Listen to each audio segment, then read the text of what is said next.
तुम जानते हो उसमें भी कोई पूरा जानते, कोई कम जानते, कोई तो ऐसे ही देखने आते हैं कि यहाँ क्या सिखाते हैं। ब्रह्मा कुमार कुमारिया इतने ढेर बच्चे हैं, जरूर प्रजापिता ब्रह्मा होगा ना, जिसको इतने बच्चे आकर बने हैं, जिसके इतने बच्चे आकर बने हैं, जरूर कुछ होगा। तो जाकर उन्हों से पूछे तो सही, तुमको प्रजापिता ब्रह्मा से क्या मिलता है, पूछना चाहिए ना। परंतु इतनी बुद्धि भी नहीं है पूछने जितनी। कितने लोग आते हैं तो जरूर कुछ तो है ना यहाँ, जो लोग दौड़ दौड़ करके आते हैं। एक एक माता थी, अभी तो संबंध संपर्क, पहले रेगुलर थे, अभी आते हैं बीच बीच में, रेगुलर आते थे। तो उनका युगल, उनका कहते हैं, वो बूढ़ा धोती पहना हुआ, तुम उसके पीछे क्यों पागल है? तुम मेरे पीछे पागल बन तो मैं तुमको क्या से क्या बना दूं, तुमको कितना सजा दूं सवार दूं। तो वो सत्य कहती थी, मेरे को आपसे कुछ नहीं चाहिए, मुझे आप क्या ज्यादा से ज्यादा क्या देंगे, कपड़े देंगे, चीज वस्तुएं देंगे, लेकिन मुझे इससे जो मिलता है वो तो आप मुझे नहीं दे सकते हो ना। અમુક વસ્તુ તમે વર્ણવી જ ન શકો. તમને શું મળ્યું છે તમે એ આપણે પોતે જ અનુભવી શકીએ, બીજાને એક્સપ્લેન ના કરી શકીએ. એના માટે તમારી સ્થાને આવવું પડે તો તમને ખબર પડે ને. तो कहते बरो बार बार उसको कहे, वो धोती वाले के पीछे, वो बूढ़े के पीछे तुम क्यों पड़ी हो। तो जिसने इस रस को अनुभव किया है वही जानता है कि क्या मिल रहा है। इसलिए बाबा कहता है कि पूछना चाहिए ना कि जो यहाँ आते हैं इतने समय से, ऐसा क्या मिल रहा है। भारत के लिए खास कहते हैं, गाया भी जाता है, पत्थर बुद्धि सो पारस बुद्धि, पारस बुद्धि सो पत्थर बुद्धि।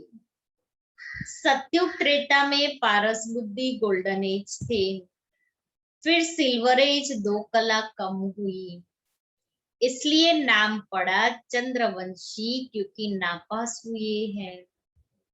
यह भी पाठशाला है। 33 मार्क्स से जो नीचे होते हैं वह फेल हो जाते हैं।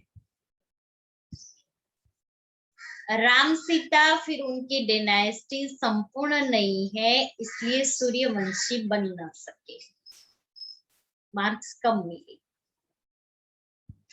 इसलिए वो चंद्रवंशी कहलाए।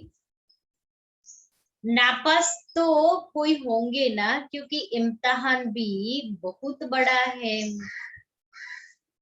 आगे गवर्नमेंट का आईसीएस का बड़ा इम्तिहान होता था, सब थोड़ी पढ़ सकते थे, फोटो में कोई निकलते हैं। कोई चाहे तो हम सूर्यवंशी महाराजा महारानी बने, तो उसमें भी बड़ी मेहनत चाहिए। कि कोई चाहे कि हमें तो सूर्यवंशी महाराजा महारानी बनना है, तो फिर ऐसी मेहनत भी तो चाहिए ना। मम्मा बाबा भी पढ़ रहे हैं श्रीमत से, वे पहले नंबर में पढ़ते हैं, जो फिर माता पिता को फॉलो करते वही उनके तख्त पर बैठेंगे। तो हम अपने से पूछे, हम अपने माता पिता को फॉलो करते हैं, मम्मा बाबा को, और मम्मा बाबा श्रीमत पर, श्रीमत अनुसार पुरुषार्थ करते हैं। सूर्यवंशी 8 डिनाइस्टी चलती है, जैसे एडवर्ड द फर्स्ट सेकंड चलता है। तुम्हारा कनेक्शन इन क्रिश्चियन से अधिक है। क्रिश्चियन घरानों ने भारत की राजाई हक की। भारत का अथाह धन ले गए, फिर विचार करो तो सतयुग में कितना अथाह धन होगा ना। लास्ट में कलयुग में इतना धन था जो अंग्रेज लोग लेके चले गए, तो सोचो सतयुग में तो कितना होगा। हम सोने की थाली में खाना खाएंगे, हम गिन्नियों से खेलेंगे, वहां की करेंसी सोना मोहरे होगी, कपड़े जो पहनेंगे ना उसमें सोने की तार लगी हुई होगी, लेकिन हल्के होंगे। इतना सोना होगा, इतना सोना। ज्वेलरी सारी सोने की होगी, लेकिन इतनी लाइट होगी जो अभी के ज्वेलरी जैसा वजन नहीं होगा। अभी तो ज्वेलरी का इतना वजन होता है। ઉનાળીએ હતી ત્યારે મને ખબર છે કે મારી મમ્મીએ મને 7 ઇંચ સીટના ચણિયા ચોળી સીવડી આપ્યા હતા. એની અંદર ચાંદીની કુકરીઓ મુકાયેલા ચણિયા ચોળી એ પહેર્યા છે. તે નીચે આખી नहीं ચાંદી दीदी, છે. वजन ओम शांति दीदी, वजन हाँ। कम नहीं होंगे, लेकिन ढोने की कैपेसिटी होगी उस समय।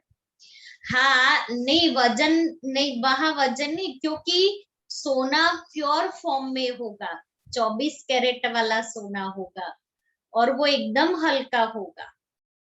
अभी भी जो सोना मिक्स होता है ना, वो इसीलिए कि एकदम प्योर सोना हो ना तो उसके ऑर्नामेंट्स नहीं बन सकते, इसलिए ये लोग मिक्स करते हैं। और वहां सोना प्योर फॉर्म में होगा तो उसका वेट नहीं होगा, बहुत लाइट होगा, बहुत लाइट। इसलिए आज है ना सोने के दाम भी बढ़ गए हैं, तो लोग इमिटेशन ज्वेलरी पहनते हैं जो हल्की होती है। तो वहां सोने हीरे से जड़ी थी हम पहनेंगे, लेकिन वजन वाल नहीं होगा, क्योंकि सब कुछ प्योर फॉर्म में होता है ही सतयुग। तो सोना भी 24 कैरेट वाला होगा, आत्मा भी 24 कैरेट वाली होगी, इसलिए शरीर भी पवित्र होगा। बाबा कभी कभी कहते हैं ना, जैसा सोना वैसा जीवन। तो आत्मा भी 100% सतो प्रधान है, इसलिए शरीर भी 100% सतो प्रधान, और चीज वस्तुएं भी 100% सतो प्रधान है। इसलिए वहां सब कुछ खाना पीना सब पवित्र शुद्ध होगा। वहां कोई हम यहाँ जैसे मसाले यूज नहीं करेंगे, सब्जियां ही ऐसी होगी जो हाँ नेचुरल, उसके अंदर वो स्वीटनेस होगी, वो टेस्ट होगा। और जैसे हम नमक मिर्ची डालते हैं तो वहां नमक मिर्ची नहीं डालेंगे, उसके बजाय पत्ते डालेंगे ऐसा, जिससे उसका टेस्ट आ जाएगा, ऐसे होगा। और वहां पत्तों वाली सब्जियां ज्यादा होगी, हरी सब्जियां, सूखी सब्जियां वहां नहीं। यहाँ हमको आलू बहुत पसंद आता है ना, सूखा है, वहां नहीं होगा। अभी भी बहुत सारे स्टेट्स में सब्जियां और चावल खाते हैं, वहां रोटी नहीं होती क्योंकि वहां चावल पकते हैं, तो उनके पास हरी सब्जियां ज्यादा होती। जैसे नेपाल के अंदर हम लोग गए थे तो वहां पत्तों की सब्जी ज्यादा बनती है, इतने सारी पत्ते की भाजियां मिलती हैं, तो वहां वही ज्यादा खाते हैं। दूसरा मैं छत्तीसगढ़ गई थी तो छत्तीसगढ़ में भी ऐसे ही कहा, दीदी यहाँ 36 प्रकार की भाजी मिलती है, इसलिए इसका नाम छत्तीसगढ़ है। और जो भी सब्जियां है ना, वो सब सब्जियां जैसे लौकी है, गलकी है, तूरी है, तो टिंडोड़ा है, इन सब सब्जियों के जो पत्ते होते हैं ना बेल के, वो पत्तों की सब्जियां भी वो लोग बनाते हैं। खट्टी भाजी होती है, मेथी की भाजी, पालक की भाजी, बथुआ की भाजी, माना हर प्रकार की। तो वहां भी चावल और सब्जी ज्यादा खाते, और वो सब्जी भी पत्तों वाली। तो जब कलयुग के अंत में ऐसे हैं, और कई साधु सन्यासी जो हैं हिमालय में रहते हैं, तो वो भी पत्ते ही खा करके जी रहे हैं।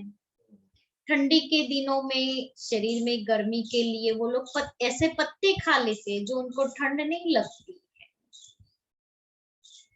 तो सत्युग में तो हमारे पास क्या नहीं होगा, सब कुछ होगा, जो चाहे वो सब मिलेगा। इच्छा ही नहीं करनी पड़ेगी, रोज 36 प्रकार के भोजन खाएंगे। सोचो तो सही, रोज 36 प्रकार का भोजन। अभी मंदिरों में 56 भोग लगाते हैं, हम वहां सत्युग में रोज 56 भोग खाएंगे।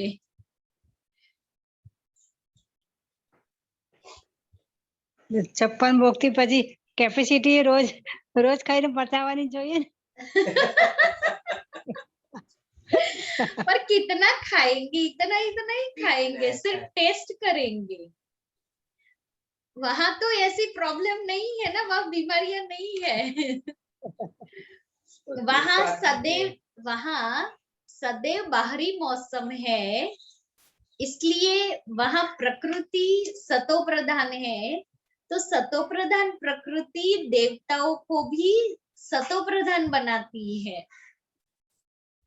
यहाँ प्रकृति ऐसी है तमो प्रधान, इसलिए वो प्रकृति से बना हुआ ये शरीर है जो हमें साथ नहीं देता है। वहां तो ये सब बातें है ही नहीं, प्रकृति सतो प्रधान है, साथ दे रही है दासी बन करके, इसलिए वहां शरीर रूपी प्रकृति भी साथ देगी, और वहां आसक्ति नहीं होगी, खाने की आसक्ति नहीं। यहाँ आसक्ति है ना, इसलिए कभी ज्यादा खा लिया, कभी कम खा लिया, और वहां इसलिए वहां थोड़ा थोड़ा ही खाएंगे। देवताओं को भोग कितना लगाते हैं, अभी भी थोड़ा थोड़ा ही लगाते हैं ना। सत्युग में हम सब चीजों का भोग लगाएंगे।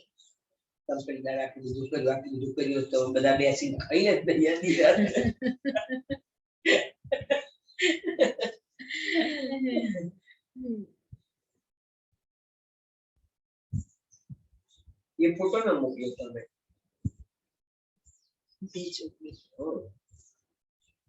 दोनों दातियों का।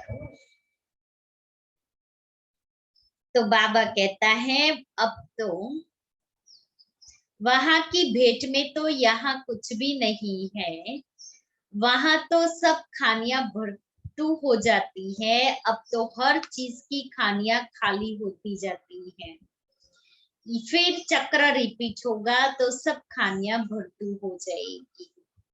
मीठे मीठे बच्चों, तुम अब रावण पर जीत पाकर राजाई ले रहे हो, फिर आधा कल बाद यह रावण आएगा, फिर तुम राजाई गवा बैठेंगे।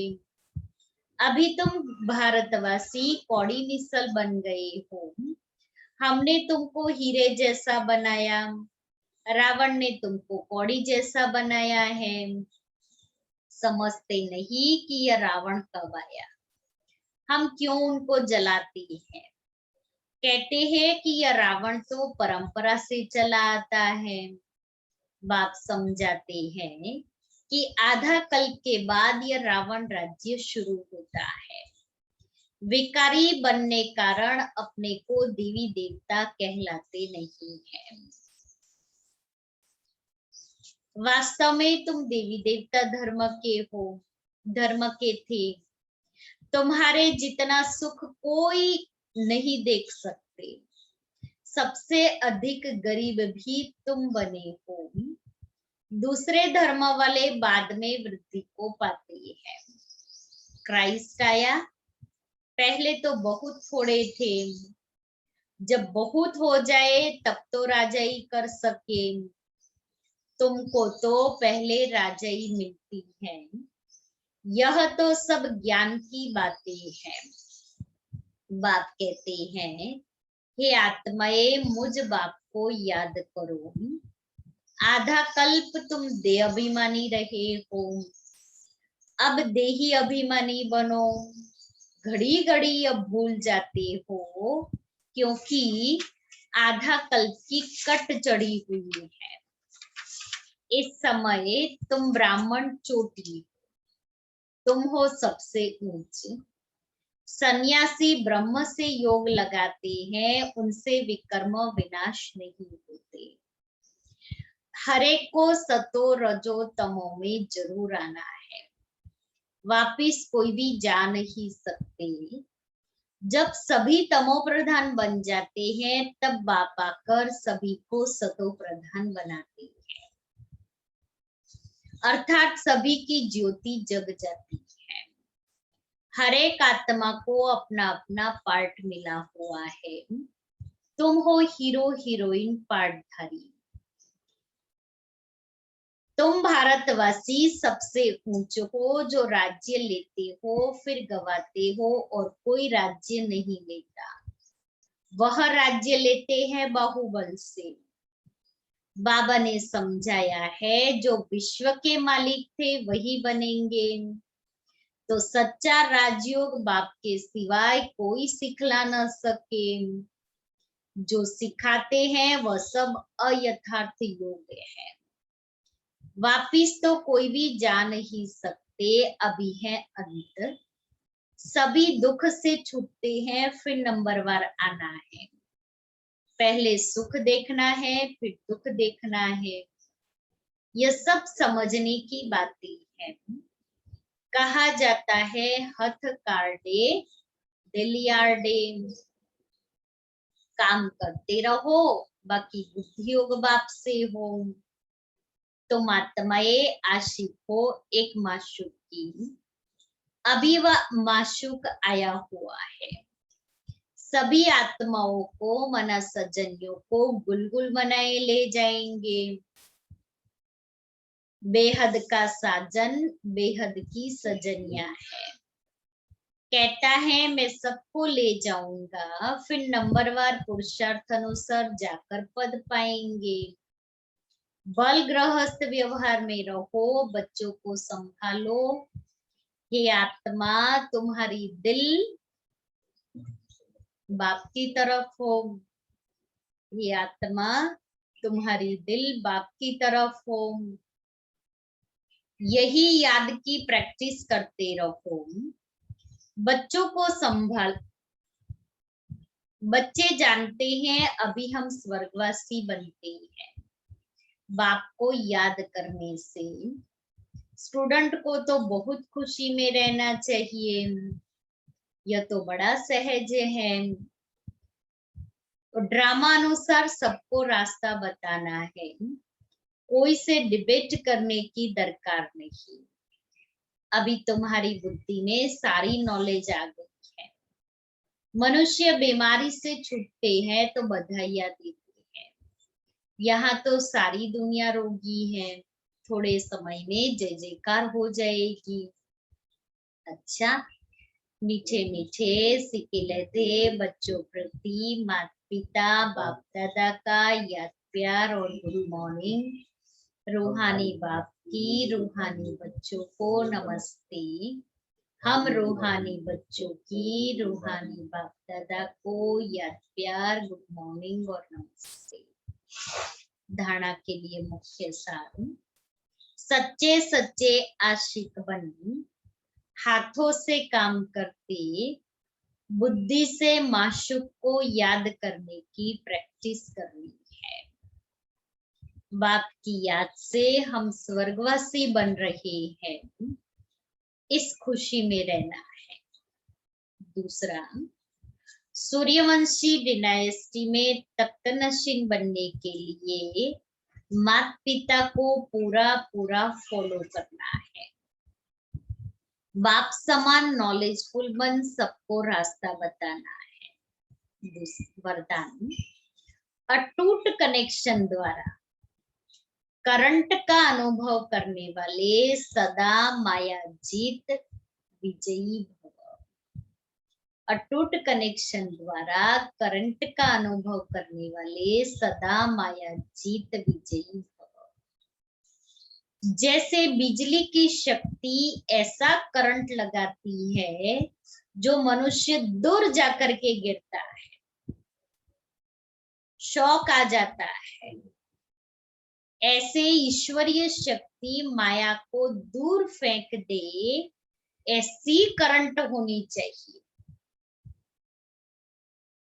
लेकिन करंट का आधार कनेक्शन है, करंट का आधार कनेक्शन है।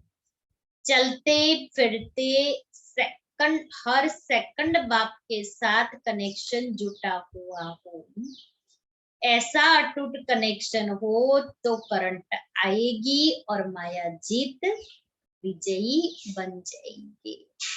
स्लोगन है, तपस्वी वह है जो अच्छे बुरे कर्म करने वालों के प्रभाव के बंधन से मुक्त है।